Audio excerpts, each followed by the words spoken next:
everyone, I hope you're all well. Welcome back to my YouTube channel. You can see from the title, I'm here to share with you all our positive birth story experience. I'm really excited to share with you the story of bringing our beautiful daughter into the world and also bringing her into the video so you guys can officially meet. I do hope you love this video. Please don't forget to like the video, leave a comment down below if you'd like to, sharing your birth story. I'd love to read them and reply to you all, and of course subscribe so you don't miss out on a future video that I upload. Okay everyone, so we would like you to meet our beautiful daughter, Margaret Moss.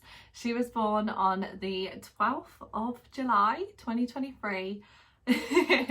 Weighing, how much did she weigh? £7 4 ounces. And she is the best little girl in the world. She is the best. She's currently sleeping on Dada. So let's get into the story of when it all started and what happened. I was actually overdue by quite a few days, getting close to 1 week overdue. The evening of the 10th of July, I thought I was getting contractions. Now I know that this was more Braxton Hicks because I was in very early latent labour on this day.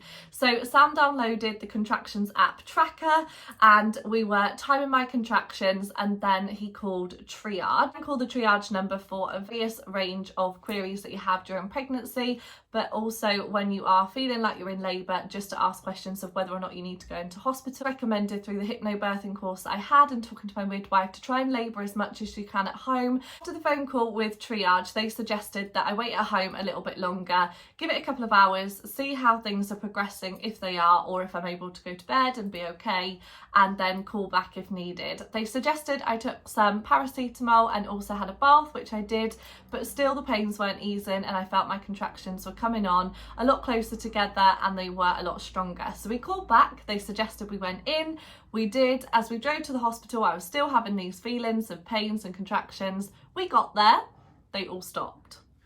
How frustrating. So I went in, I got seen by a midwife, I had my checks done, checks on baby girl, I had to do a urine sample, and I was told, you're not dilated at all. I must admit I felt super deflated because I thought, not even 1 centimetre.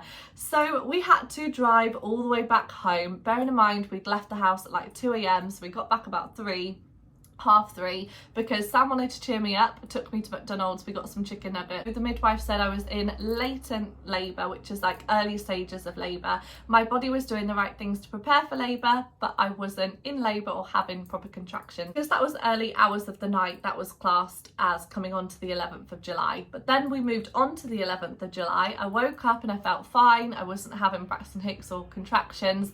But on that day, I did have a midwife appointment in the afternoon, and that midwife appointment was for a stretch and sweep.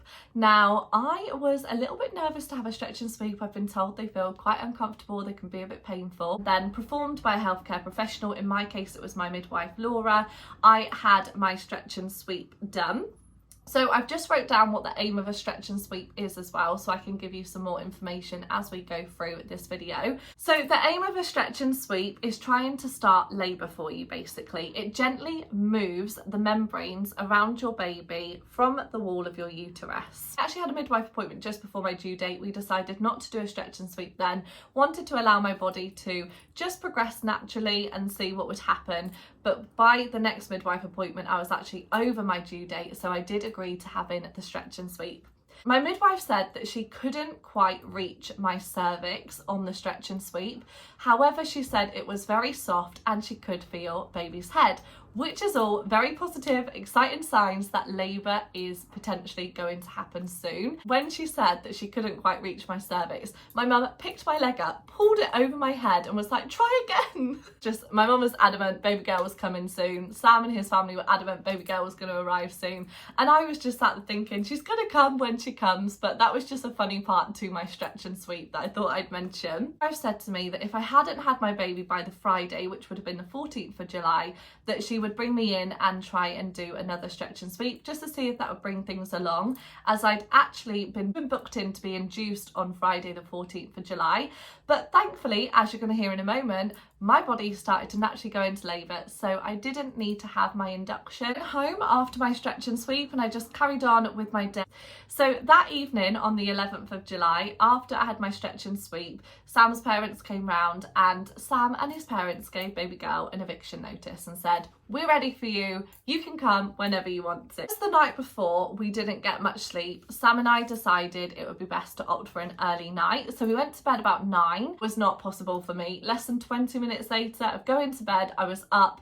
I was feeling super hot. I had my arms against the bed. I was sort of swaying back and forth. My belly felt heavy. My bump had dropped. Walking around the house, I was trying to settle myself. I was bouncing on my birthing ball, doing all of those things just to try and sort of see whether or not these pains were going to progress. I didn't want to wake up Sam because he hadn't slept very well the night before because of our false sort of labour. Then I had to come and get him to wake him up to help me track my contractions because they were coming on thick and fast. You know why? The noises come out of you so painful. You're like, whoo, whoo, whoo. He also noticed a huge difference. I could barely speak, whereas the night before I was more chatty. I was in pain and discomfort no matter where I stood. We actually went for a walk in our garden to get some fresh air. I kept saying to Sam, I was like, the baby feels like it's coming now. I said, baby's head is so low. I was like, we need to go to hospital. We were both sceptical about going to the hospital because of the lack of sleep we had the night before, and also the fact that I wasn't even 1 centimetre dilated. So we called triage. Sam told them how fast my contractions were coming in, how long for, how close together. It's all progressing correctly for us to then be told to go to hospital. We don't live super close to the hospital that I was due to give birth in, so they did say, please come in now, because obviously if things got even closer together than they were, then, you know, I could have been having my baby on the motorway. This is probably the juiciest part of my birth story, and I didn't even think a birth story could be juicy, but here you go. So we started to drive to the hospital. Again, it was early hours of the night. It was probably about 3:30 that we left the house. Triage said to come in.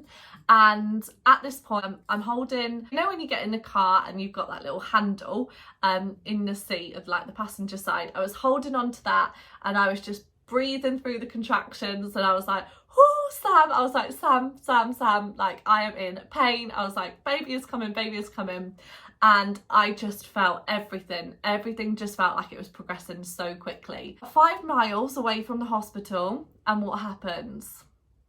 We got pulled over by the police. Sam did his window down and shouted, my partner is in labour, into the hospital. The police shouted back to Sam, keep driving, get her to the hospital. Outside of the maternity ward, there's like a 30-minute bay where your partners can drop you off, can grab your bags in, or just go there and see whether or not you need to have your bag out. And they start walking towards us. Sam's walking out to come round to get me out the car because I'm like hanging off the handle trying to get out of the car. Literally like this, guys. I had hold of the handle of the car and I was like half in, and then I was just sort of hanging out trying to get out of the car. Just asked for his name to link it to his car. Obviously everything was absolutely fine. It wished us well, wished us a happy healthy labour and baby, and sent us off on our way. And by this point I was practically through the hospital door. So as we walked up to the maternity ward, we got greeted by a lovely midwife that was on the night shift. I cannot remember her name,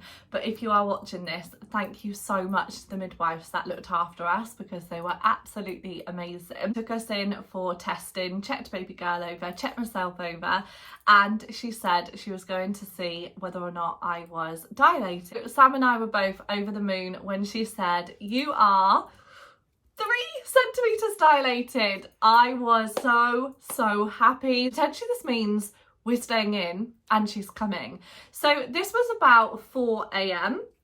And then she said, you know, I'm going to take you into a comfy room, which was called the winter room in the Rushy ward.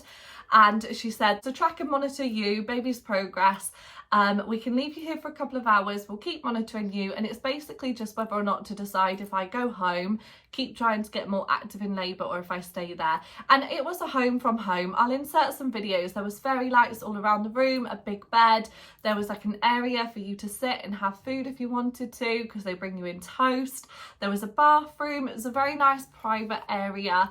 And do you know what was so special? The room that we were put in is actually the room that my partner did the electrics for, because he's an electrician. He said a couple of months ago, I was doing the lights here and I thought, wow, how amazing. Like, the room that we're starting to have our baby girl in is the room her dad made safe. So I thought that was super sweet.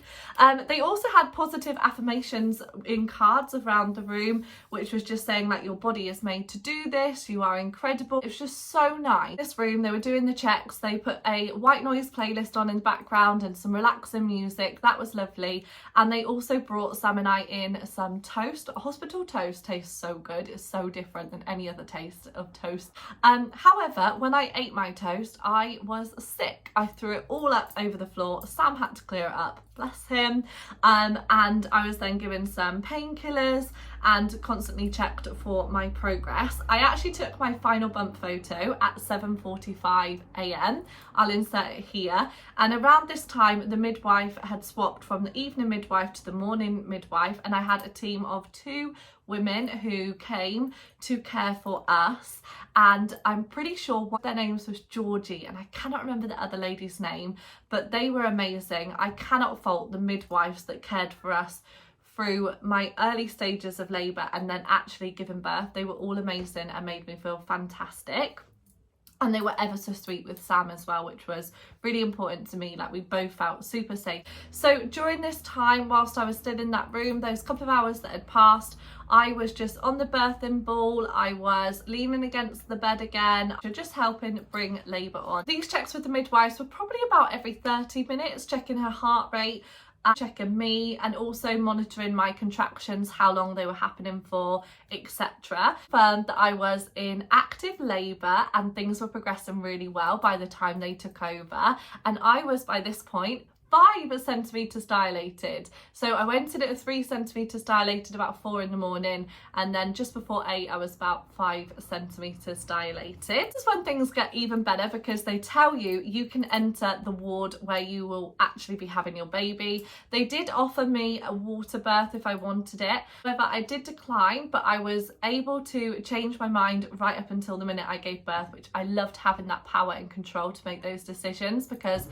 I always wanted to feel in control of my labour and making decisions about what I wanted and what I didn't want, and I absolutely had that, and I felt Sam had that control as well, because he knew what I wanted and what I didn't want. So I loved that for both of us. I asked to go into a room that had a bath. They ran the bath for me instantly. They asked us to connect our phone to put a playlist on, so we listened to a mixture of Taylor Swift and Ed Sheeran songs. And they also spoke to me about pain relief. I didn't want any pain relief until I was pretty much pushing. I did have some pain relief the second time I got into the bath, because my contractions were very painful and I just could not get comfortable. So the only pain relief I had was paracetamol. I think I had codeine once, gas and air as well, whilst I was actually pushing and just before. Things progressed very quickly in this room. I would actually recommend a bath. That definitely helped to ease the pains, and they were able to bring the gas and air into the bath as well. So Sam had the gas and air in one hand, a handheld fan in the other, and he was just passing it to me as and when I needed which one. I also would say that a water bottle with a squeezy lid or a straw is best. That helped me. And lip balm. I reapplied lip balm so much because my lips got very, very dry. At this point, I was allowing gravity to do its thing. The research I did, the thing I took away the most was that gravity in labour allows baby to move down the birth passage, and whenever I did try to lie down, I just was not comfortable. So I remained pretty much crouched on the floor or on all fours for my entire labour period. In the bath, I was more on my side and sort of leaning out of the bath. Was given my pain relief medicine. I did throw it all up again. I was very sick in my labour. They gave me some anti-sickness as well. They did tell me that it was all, again, good signs. It was basically my body just flushing everything out. I did go to the toilet for a wee. and I had started to see quite a bloody show, losing more and more of my mucus plug. The next few hours just felt like they passed really quickly. At one point, when I was very, very close to baby girl's time to enter the world, midwife suggested I got on the bed. The bed was sort of like a half-shaped bed, it was like round, and I was kneeling on the bed and I had my arms up against the bar like this, and the midwives had left at this point, and I was having a bit of my gas and air and just rocking and swaying back and forth, and I said to Sam, get the midwives, my waters are breaking. I was like, oh my god, this means it's time, surely. Like, I wasn't too sure if it was time, but I was screaming for Sam to get the midwives. I was like, my waters are broke. The midwives come in and Sam was there and he said, oh, she thinks her waters are broke. There was a little bit of silence at this point. Now I know I was weeing. I genuinely thought my waters are broke. I was so proud of myself. I wanted to deflate me in that moment because I was just like, yes, my body's doing it. You know, my waters are broke. Everything's happening so perfectly. However, embarrassingly, I just wet myself. But do you know what? Nothing is embarrassing in labour because you are bringing your beautiful child into the world, and that is the most incredible thing. So the fact that I wet myself, I'm not too bothered about now. Actually told me after birth that I wet myself, and the midwives didn't say anything at all, but we could not stop laughing. Actually pushing in labour, I did have my legs on, what's it called? Is it a stirrup or something? I have my legs up on those things that you put them in right at the end because they have like the warm compress and when babies come in out. So I did have my legs up in that position, and I was only on my back right at the end. As I say, I kept very active and moving all through my labour. So actually pushing time was just under half an hour. I was rubbing my back, saying how proud he was of me. The midwife said I was doing an amazing job. I kept saying how amazing I looked in labour as well. Apparently, I was grabbing Sam's hand and actually twisting it round to the point that a midwife said, do you want us to tell her, like, just to leave your hand alone for a minute? So, sorry babe, we loved giving birth personally, and I'm so happy that I can say that. Would I go through birth again? Absolutely, in a heartbeat. It was the best thing of my life, giving birth to Ruby. I felt so empowered, so amazing as a woman. And I just felt so grateful that my body had carried and created a beautiful baby and a healthy baby for 9 months. And then when it got to the final few pushes, that is the point that I started to struggle.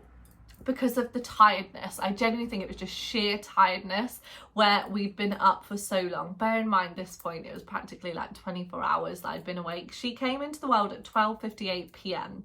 So we got to the hospital at 4 a.m. in the morning, and then by lunchtime, just before 1 p.m, she was here. So the last few pushes, I said to me to bear down and push as hard as I can, you know, just really bear down, grip hold of anything you can and just push. I looked at her, Georgie, and I was just like, please tell me what to do. And I just had direct eye contact with her, and the final 2 pushes that brought baby girl into this world, I just had a connection with her, and then I kept turning to Sam and just seeing his beaming smile. He was mixture of head end and that end. Again, that's a question a lot of people ask. The midwife just said to me, watch me, and she just said hold tight and bear down and just push. And then they shouted, the head's here, she got lots of hair. I didn't have any heartburn, so actually I was really surprised that she had a full head of hair. And the final 2 pushes, I had the gas and air in my arm, holding on to Sam, and I just remember throwing the gas and air back slightly, saying, I can do it. The midwife screaming, you can do it, you've got this. Sam saying, I'm so proud of you. Me getting teary and then thinking like, no, gotta get back into the moment. She's coming. Shoulders come out. That was painful, I must admit. But everything else I just absolutely loved. I did have a episiotomy. I can never say the word, I'm gonna have to put it on screen. Episiotomy, I think. So once baby girl had arrived, I had skin to skin contact. Sam cut the umbilical cord. He had skin to skin contact for cuddles as well. And then they did baby's check. They did the heel prick test as well. All of those things. And Sam remained with baby girl whilst they cared for me, who's an awful lot of blood. And that was a point where I was very scared, because when baby girl was having her checks done, Sam came back to me for a moment and I looked down and I could just see blood. It made me feel a bit queasy, and I said to Sam, I'm feeling really faint, can you get them to come and check on me again? And they did come back, and they had to do a few more checks and just assessing the blood loss that I had. I went and had a shower. That was a really nice shower. I definitely didn't know if I was going to have a shower straight away. The Perinol bottle for down below, godsend. Recommend that to everybody. Pack it in your hospital bags. If you're watching this, you haven't got one. I grabbed one from Boots. It didn't cost much, but I could not wee for the first 3 weeks without. Is there any comment you want to make about birth from the partner's side?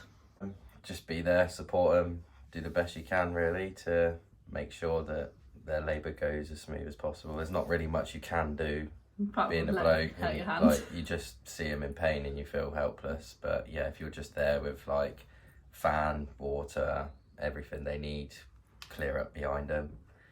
Yeah, that's about it really. Hold their hand and tell them, just keep reassuring them that they can do it.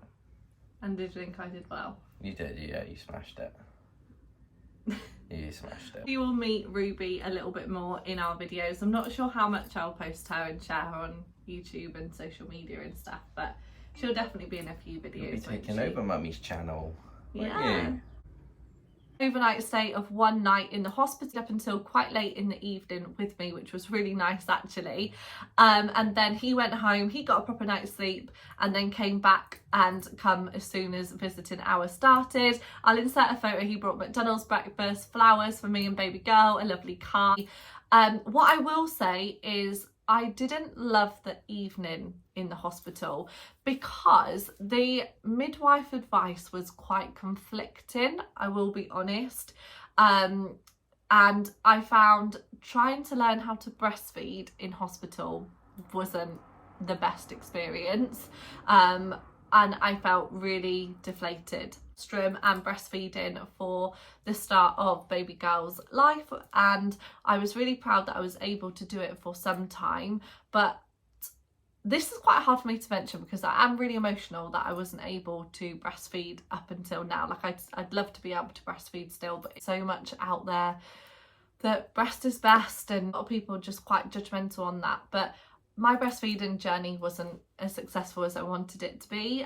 We are now formula feeding our daughter, but my midwife has told me not to feel bad about that, and neither is my health visitor. I just hope I don't get shamed for saying that, because you guys know me, I'm always very open and honest on my videos, and I want to be truthful to you about my story and our journey, and how I found staying overnight.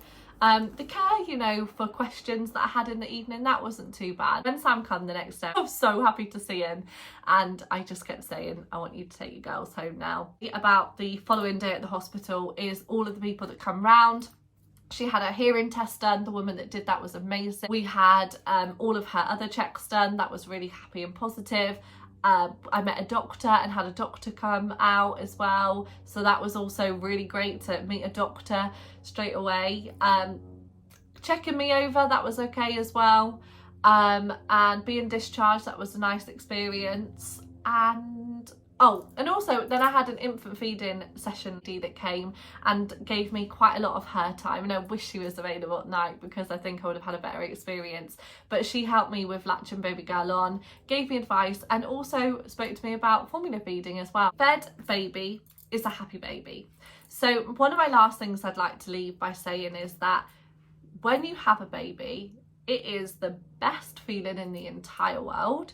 Your emotions are up and down like a roller coaster, I'll be honest as well. That's one thing I don't think a lot of people talk about. Remember that your family is the best little team that you could ever have, and that you always just need to support each other and love each other and do what's right for you and your baby, because nothing else matters. Like, you are their mum, you are their dad, you know your baby. So that is my birth story, and you've now met our beautiful daughter Ruby. Again, I know I got emotional when I spoke about Sam's support for me in my last video, but I just wanted to say thank you for being the best birthing partner ever. You looked after me so well for the 9 months of pregnancy, and seeing you as a dad to our daughter is the most incredible feeling in the world, and I will never ever forget how you treated me in pregnancy. And if you are watching this and you're supporting a friend, a family member or a partner during pregnancy, I'm just going to say they will never ever forget how you treat them in their pregnancy. So blessed that the guy I decided to start a family with has not let me down from the minute I fell pregnant to now being parents together. It's everything I dreamed of and more. And I now can't wait for everything else with Ruby. She is my entire world. Some great things. I've achieved some great things in life. I've passed university, I've passed GCSEs, I've passed my A-levels, I've got every job I've ever dreamed of. I've had huge promotions at work. I've started my YouTube channel. That's been successful. I've had brand collaborations, but nothing will ever compare, without a shadow of a doubt, of how proud and how I feel that Ruby is my greatest accomplishment in life. I love being a mum, and I hope and pray that you watching this, if you are pregnant and you are due to have your baby soon, I wish you a happy and healthy labour. I want to thank you all for being so kind to me on my pregnancy journey. Being a mum is the greatest gift that life has given me so far, and grateful that I've been blessed to become a mum. I never knew if I wanted to be a mum, you know, when I was younger. I always wanted like a really good job, which I've got. Like I wanted like that, I wanted the bougie lifestyle. But now what I have under this roof is worth more. Worth so much more than a designer handbag or a designer pair of shoes, you know. Like hopefully I can still have that. We'll see. But being a mum really is the best thing in the world. This little clip in to my darling daughter Ruby. You have given me the greatest gift and meaning of life, and I promise to be the best I can always be for you. I will always put you first and do what is right by you. You are so beautiful. You're now smiling. That is crazy. Like she's now smiling. She's so advanced. She's honestly, I wake up and I just feel so lucky. Like she genuinely is the best thing to ever happen to me, and being a mum and seeing Sam being a dad to her as well, I just love him more. Like I literally didn't think I could love him anymore. Hope he feels that way about me. Ruby, we love you so much. Here's to the rest of our life together. To this new chapter of me and motherhood. Let me know any videos that you would like to see down below. Thank you so much for watching. If you have made it to the end of the video, I love and appreciate you all. And I'll see you in the next one. Bye everyone.